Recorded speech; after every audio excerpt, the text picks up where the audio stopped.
गतकाल रात मो सार जी मत +2 रे इंग्लिश पढ़ाऊले सी मो वीडियो देखि गोटे मेसेज करथिले कि मु भाभी पारुनी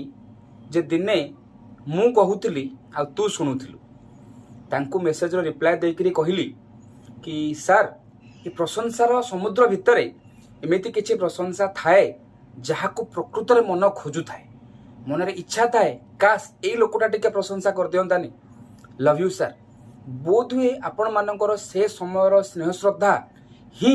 गोटे बाटी खेली डाबुलपुआ खेली कइया चोरी करी करमंगा चोरी करी गुड़ी उड़ेकरी शंखारी पोखरी रे डिया मारिकी पहरुवा पिला को आज बोध हुए पाठशाठ दी अक्षर पढ़ेकरी मार्केट रे 50-100 पिला तांको संगरे कथा हवा पाई अपेक्षा करिवार पोजिशन को आनी। बोध हुए आपण मानकर मिठा कथा आपण मानकर पाठ पढ़ा प्रति इंटरेस्ट आपण मानकर ज्ञान द्वारा किछि परिमाण रे बोध हुए इन्फ्लुएंस हे कि सर आज मनीष किछि शिखि पारिछि या पाई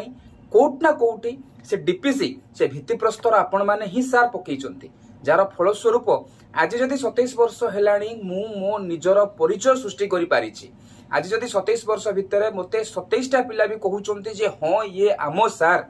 केतेबेले असुविधा रे भलरे मंदरे पहिले मो कथा मन पकाउचंती ताले सब जाक क्रेडिट निश्चित भाव में आपण मानक भली से सब टीचर्स जो माने मते पाठ पढ़ाइबा भल पाइबा शिखै तेणुक आउतरे धन्यवाद sir. Love you so much.